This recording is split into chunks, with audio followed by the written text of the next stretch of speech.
नमस्कार दोस्तों, जय हिंद, वंदे मातरम। मैं आप सभी का स्वागत अभिनंदन है टीटी फैमिली शिक्षकों के परिवार जायसवाल कोचिंग सेंटर पर, पावर्ड बाय शिक्षा ही प्रकाश है। दोस्तों, आज की क्लास में हम बात करने वाले हैं मल से दुर्गंध आने के कारण। जी हाँ, आज के हम टॉप 20 बायोलॉजी के प्रश्न करेंगे। 20 में से आपका फीडबैक क्या होगा, यह आप सभी को कमेंट करके बताना, फीडबैक करके बताना है। इसके पहले ऑलरेडी 13 पार्ट कंप्लीट हो चुके हैं 20 क्वेश्चन के, जो फ्री ऑफ कॉस्ट है, जिसका आई बटन पे ऑलरेडी लिंक दे दिया गया है। सभी क्लासेज फ्री ऑफ कॉस्ट है। यहाँ पे आप सभी लोग जानते हैं शिक्षकों का टीटी फैमिली है, टीचर्स फैमिली है, फ्री ऑफ कॉस्ट फैमिली है, free of cost preparation family है, न्यू सिलेबस के अकॉर्डिंग है। और 7 PM पे हमारी बाल विकास पेडागोजी की लाइव क्लास होती है, तो 7 PM पे लाइव क्लास पे अवश्य आप लोग जुड़िएगा, अपनी प्रिपरेशन को बेहतर कीजिएगा। तो चलिए आज की क्लास को शुरुआत करते हैं। टॉप 20 क्लास में से पहला प्रश्न जो हम ऑलरेडी आपको बता ही चुके हैं। पहला प्रश्न हमारा आज की क्लास का, आज के पार्ट का ऑलरेडी स्क्रीन पर आ चुका है कि मल से दुर्गंध आने के कारण होते हैं इंडोल तथा एस्केटोल की उपस्थिति, एस्केटोल की मात्रा, फिनॉल तथा हाइड्रोजन सल्फाइड की उपस्थिति या उपरोक्त सभी कमेंट कीजिएगा। देखिए, नॉर्मल सी बात है, मल से दुर्गंध आने का सब लोग जानते हैं, दुर्गंध आती है, लेकिन इसका रीजन क्या है, इसका कारण क्या है, ये सभी लोग हो सकता है कम लोग जानते होंगे। देखिए दोस्तों, मल में देखा जाए तो 30% क्या होता है, अपच होता है, अपच बोझ होता है। और 30% क्या होता है, मृत जीवाणु होते हैं। और 10 से लेके 20% तक क्या होता है, वसा होता है, प्रोटीन होता है। 10 से लेके आपके 12% तक अकार्बनिक पदार्थ होते हैं। जीवाणुओं द्वारा ट्रिप्टोफान अमीनो अम्ल का ऑक्सीकरण किया जाता है, जिसमें इंडोल एस्केटोल नामक आपके एमीन बनते हैं। इंडोल एस्केटोल फिनोल हाइड्रोजन सल्फाइड के कारण मल में दुर्गंध आती है। तो जो ये सारे ऑप्शंस दिए गए हैं ABCD, ये तीनों ऑप्शंस आपके मल दुर्गंध के कारण है, रीजन है। इसलिए फोर्थ ऑप्शन, उपरोक्त सभी वाला ऑप्शन हमारा सही हो जाएगा। इसके बाद हम बात करेंगे दूसरे प्रश्न की। अमाशय में किस प्रकार की कोशिकाएं HCl का स्त्रावण करती हैं? मुख्य कोशिकाएं, पैथिन कोशिकाएं, आपके अम्लजन कोशिकाएं या श्लेष्मल की कोशिकाओं की बात करेंगे। दोस्तों, हम सभी लोग जानते हैं अमाशय में जिस प्रकार की कोशिकाएं जो होती हैं HCl का स्त्रावण करती हैं, वह हमारी कहलाती हैं अम्लजन कोशिकाएं।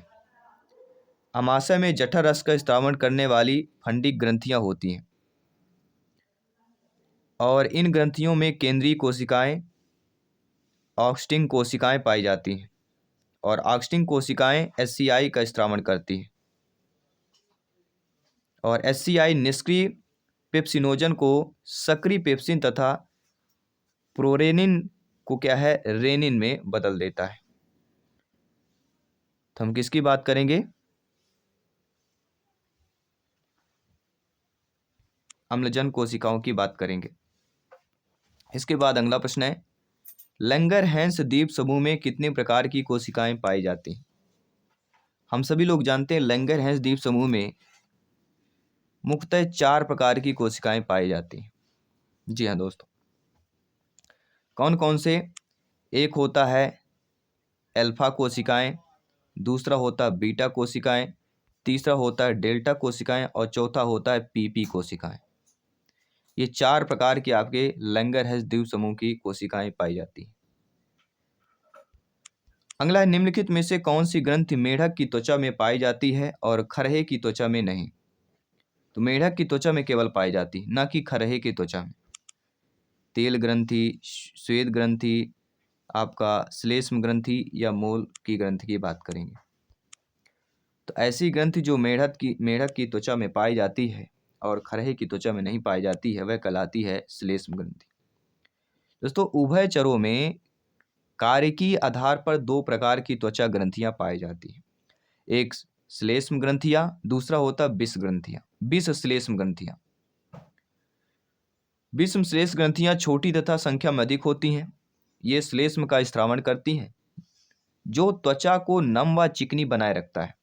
और स्तनधारियों में श्लेष्म ग्रंथियां अनुपस्थित होती है। स्तनधारियों की बात करें, इसलिए खरहे में आपका अनुपस्थित होता है, लेकिन मेढक में उपस्थित होता है श्लेष्म ग्रंथि। इसलिए अगला प्रश्न है, इनमें से किसके वाक तंतु होते हैं? ग्रसनी में, कंठ में, घाटी में या क्लोम नलिका में होता है? देखिए, यहाँ पे क्या पूछा गया है, वाक तंतु की जिक्र किया गया है। तो वाक् तंतु का जिक्र किया गया है, मतलब आप सभी लोग समझ गए होंगे हम किसकी बात कर रहे हैं, कंठ की बात कर रहे हैं। कंठ या इसको आपका क्या कहते हैं, स्वर यंत्र कहते हैं। आपके लैरिंक्स की बात करते हैं। इसमें एक जोड़ी वास्तविक वाक रज्जु वोकल कॉर्ड्स तथा एक जोड़ी आभासी वाक रज्जु होते हैं और कंठ के चारों ओर उपस्थित की बनी 4 प्लेट लगी होती है। तो वाक तंतु कंठ में होते हैं। अगला है स्तनियों में अस्थिमज्जा का कार्य क्या होता है। वृक्कों की सहायता करना, हीमोपोएटिक ऊतक का कार्य करना, यकृत की सहायता करना, रक्तचाप को नियंत्रित करना। तो स्तनियों में अस्थिमज्जा का जो कार्य होता है वह क्या होता है, तो हम सभी लोग जानते हैं हीमोपोएटिक ऊतक का कार्य करना, अर्थात इसमें रुधिर कोशिकाओं का निर्माण होता है और पीत अस्थिमज्जा में रुधिर कोशिकाओं का निर्माण नहीं होता है। अगला प्रश्न है कशेरुकी शरीर में सबसे कठोर पदार्थ होता है, कीरेटिन, दंतवल्क, डेंटिन या कॉन्ड्रॉइन की बात करें। कशेरुकी शरीर में जो सबसे कठोर हमारा पदार्थ होता है वह कहलाता है दंतवल्क। इनेमल की बात करेंगे, यह मानव शरीर का सबसे कठोर भाग होता है और क्राउन में यह डेंटाइन को ढके रहता है। क्राउन में क्या करता है, यह डेंटाइन को ढके रहता है। अगला पेशी ऊतक विभिन्न होते हैं, आरेखित रेखित होते हैं, रेखित हृदयी होते हैं, हृदय पेशी अरेखित होते हैं, अरेखित रेखित या हृदयी होते हैं। देखिए जो पेशी ऊतक होते हैं किस प्रकार के होते हैं, हम सभी लोग जानते हैं। जी हाँ, आरेखित, रेखित और हृदयी ये तीनों होते हैं। पेशी ऊतक मीसोडर्म से उत्पन्न होता है और पेशियां शरीर का 50% भाग बनाती हैं। शरीर का 50% भाग कौन बनाती हैं, पेशियां बनाती हैं। और पेशियां 3 प्रकार की होती हैं जिसका हमने जिक्र किया है, आपका अरेखित, रेखित और हृदयी। ये 3 प्रकार की आपकी पेशियां होती हैं। और पेशी ऊतक का विशिष्ट गुण क्या होता है, संकुचनशील होता है। कंट्रेसिटिलिटी की बात करते हैं। अगला प्रश्न देख लेते हैं, सभी कमेंट कीजिएगा। जी हाँ मेरे प्यारे प्यारे भाइयों के प्यारी प्यारी बहनें गृहिणी जिनका सपना है टीटी एग्जाम को फतेह करना, सभी कमेंट कीजिएगा, फीडबैक कीजिएगा। तो दोस्तों एपिथेलियम तंतु कार्य क्या करते हैं, जो आपके एपिथेलियम तंतु होते हैं उनका कार्य क्या होता है। सुरक्षित आवरण का, जनन संरचनाओं का, रक्त कणिकाओं का या तंत्रिका कोशिकाओं का होता है। तो एपिथेलियम तंतु का जो कार्य हो जाता है वह हमारा हो जाता है सुरक्षित आवरण।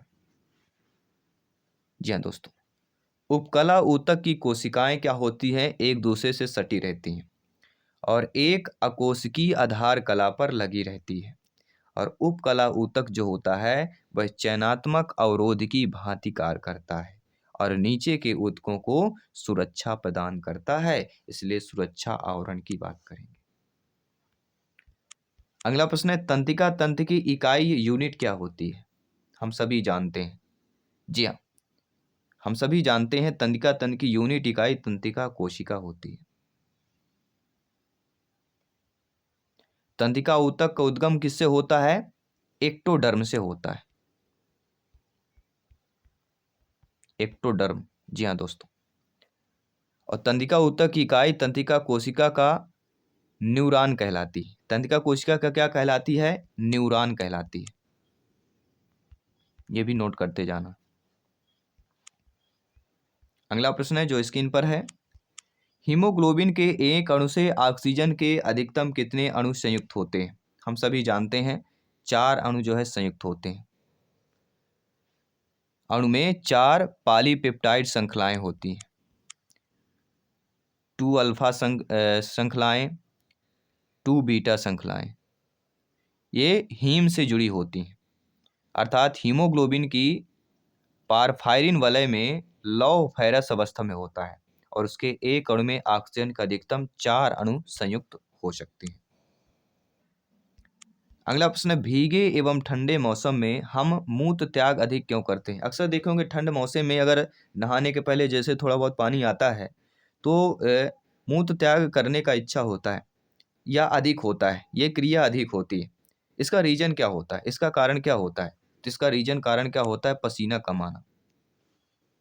जी हाँ दोस्तों, मूत्र का समान आयतन और सांद्रता दिन प्रतिदिन बहुत भिन्न होता है।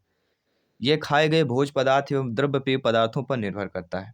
मूत्र विसर्जन की मात्रा पर्यावरणीय कारकें, तापमान, आर्द्रता, कसरत आदि के कारण शरीर से निकलने वाले द्रव की मात्रा पर यह निर्भर करती है। तो यहाँ पे राइट ऑप्शन आपका सी ऑप्शन हो जाता है, पसीना कमाना। यहाँ पे डायरेक्टली की बात करेंगे, पसीना कमाता है तो फिर वह कहीं ना कहीं जो टॉक्सिन होता है वह कहीं कहीं से आपका निकलता है, तो वह मूत्र मार्ग से निकलता है। अगला प्रश्न है, हेनले लूप की आरोही भुजा किसके पारगम होती है? ग्लूकोज, NH3, Na+ या जल के? तो आपके हेनले लूप की जो आरोही भुजा होती है वह जिसके पारगम होती है वह कहलाती है Na+। ये हेनेल के लूप की आरोही भुजा चौड़ी भित्ति के साथ जल के लिए अपारगम होती है। इसके लिए होती है जल के लिए अपारगम, यहाँ पे पारगम पूछा गया है, तो जल के लिए क्या हो जाता है? अपारगम हो जाती है। यह भी जानना बहुत जरूरी। परंतु नलिका विशेष सक्रियता से सोडियम का वृक्क में मैग्डूला में गमन करती है और यह मैग्डूला अंतरकाशी द्रव की सम सांद्रता को यह बढ़ाता है। अंतरकाशी द्रव सभी लोग समझ गए होंगे। आइए बात करेंगे अगले प्रश्न की। अगला प्रश्न है, जीव द्रव की संरचना के लिए कौन सा परिभाषिक शब्द सही है? तो जीव द्रव संरचना के लिए जो परिभाषिक शब्द सही हो जाता है वह होता है जटिल कोलाइडी विलयन। जीव द्रव स्वच्छ, रंगहीन, चिपचिपा, लचीला, कणिकामय दिखाई देता है। यह एक जटिल बहुकली कोलाइडी तंत्र होता है। तो जटिल कोलाइडी विलयन की बात करेंगे। स्तनीय मस्तिष्क का कौन सा भाग पेशी समन्वय को नियंत्रित करता है? तो स्तनीय मस्तिष्क का, किसकी? स्तनीय मस्तिष्क की बात करेंगे। जो भाग पेशी समन्वय को नियंत्रित करता है वह भाग कौन सा कहलाता है? वह भाग आपका अनुमस्तिष्क कहलाता है। अनुमस्तिष्क या इसे क्या कहते हैं? सेरिबेलम। ये भी ध्यान देना, अनुमस्तिष्क के साथ साथ इसे आपका सेरिबेलम भी बोला जाता है।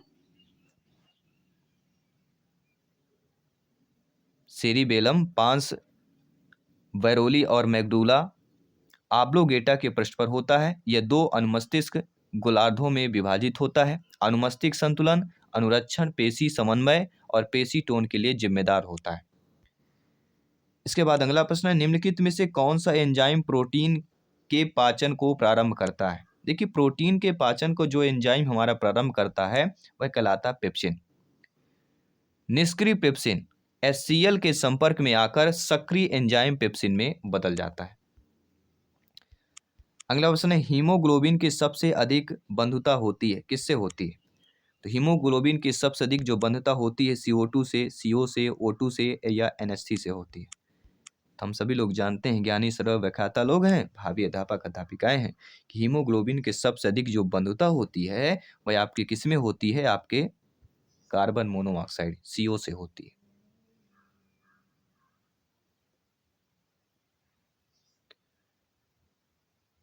देखिए, कार्बन मोनोऑक्साइड क्या होता है? ऑक्सीजन की तुलना में हीमोग्लोबिन से जुड़ने की 250 गुना ज्यादा क्षमता रखता है। जी हाँ। अगला प्रश्न, हमारे शरीर में उपस्थित रुधिर बैंक होता है लाल अस्थिमज्जा, प्लीहा, यकृत, हृदय। तो हमारे शरीर में उपस्थित जो रुधिर बैंक होता है वह आपका क्या होता है? प्लीहा। स्तनधारियों का रुधिरोत्पादक ऊतक लाल अस्थिमज्जा होता है। स्तनधारियों की अगर बात करते हैं, वयस्कों में लिम्फोसाइट्स लिम्फेटिक ऊतकों होते जैसे प्लीहा, गुलगुटिका। ठीक है, तो शरीर में उपस्थित की बात करें, वयस्कों में प्लीहा की बात करें।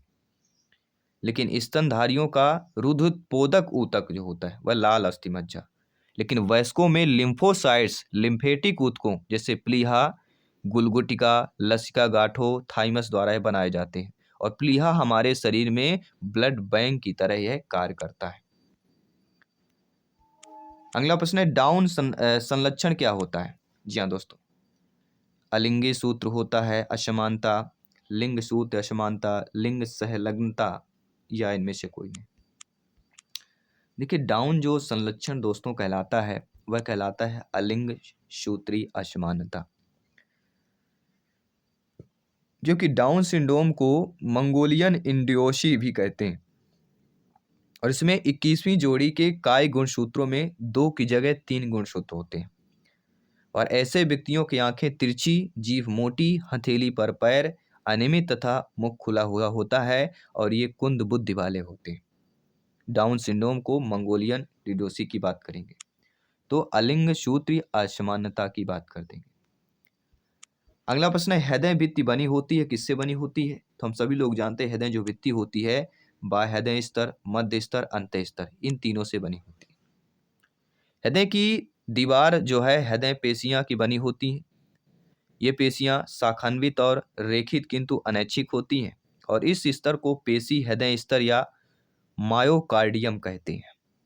इसकी भीतरी सतह पर एंडोडर्म से विकसित अंतः हृदय स्तर तथा बाहरी सतह पर बाह्य हृदय स्तर होती है, इसलिए हृदय भित्ति जो आपके ऊपर इन सभी से बनी होती है। और अगला प्रश्न रहेगा जो मॉक क्वेश्चन के रूप में रहेगा कि कार्बोनिक एनहाइड्रेज की अधिक सांद्रता होती है प्लाज्मा में, लाल रुधिर कणिकाओं में, श्वेत कणिकाओं में या वृक्क नलिकाओं में होती है। तो कार्बोनिक आपके एनहाइड्रेट की जो अधिक सांद्रता होती है वह किस में होती है आपको कमेंट करके बताना है। ये आप सभी के लिए मॉक क्वेश्चन के रूप में प्रश्न दिया जा रहा है। टॉप 20 में से आपका फीडबैक क्या है आपको ये भी कमेंट करके बताना है। और 7 PM पे बाल विकास पेडागोजी शिक्षण शास्त्र के लाइव क्लास के साथ मिलते हैं। सभी मित्रों को जय हिंद, वंदे मातरम, धन्यवाद। शिविका।